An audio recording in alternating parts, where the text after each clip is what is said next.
And we're out here at Lake Merritt.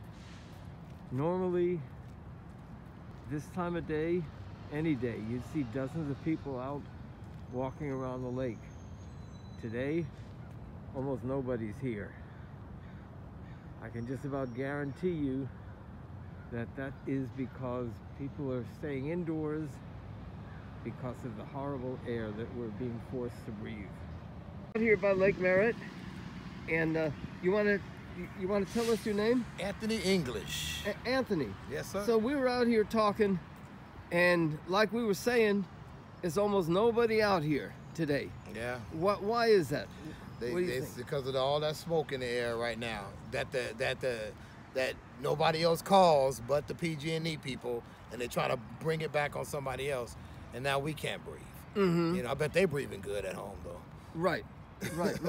And so I was just talking about how, we were talking about the weather and the lack of rain and global climate disruption. And you want to comment on that, Anthony?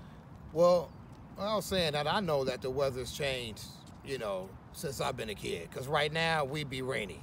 This is November in the Bay Area. The Bay Area is foggy and wet in the wintertime. Where is it?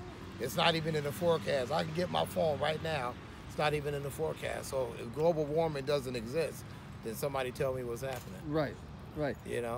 And you know, PG&E, they spent, I think it was $40-something million lobbying against the state pushing for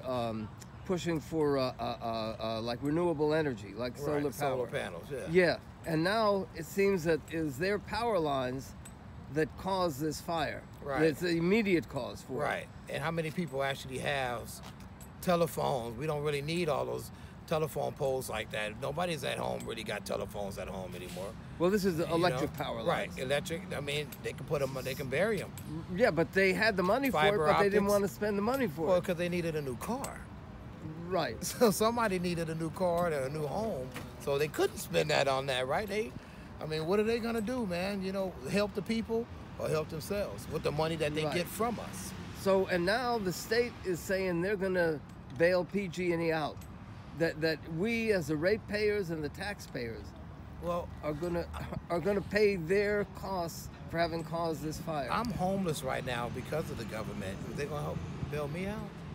Well, the fact that you're homeless answers your question, right? Right. Now, and this is another thing I was thinking about. They're advising us to stay indoors because of this air. Right.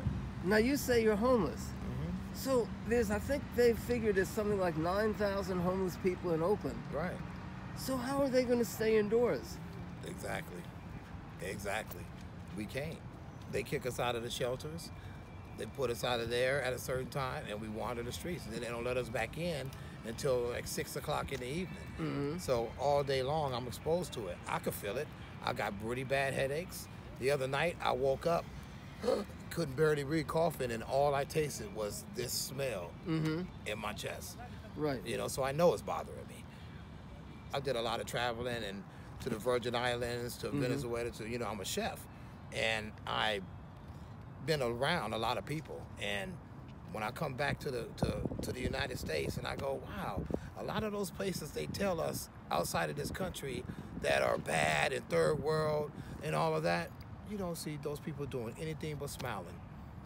Right. So would you like to send any message to people in other parts of the country or in other countries?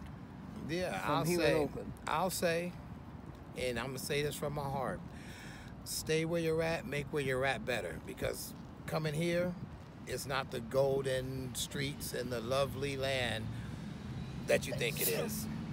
We out here fighting for ourselves. So if you want to really make it, stay at home and make your land right for yourself. But if you do want to come here, we don't want to put up a barbed wire fence. No. If you want to come here and live and be successful and change your life, then of course, you know, tell me when you're coming so I can go where you're at. That means there's a vacancy somewhere. All right. Thanks very much. Anthony. Yeah, man. We don't have to be passive victims. We need to stand up, make PG&E pay, and send these corporate criminals to where they belong, San Quentin.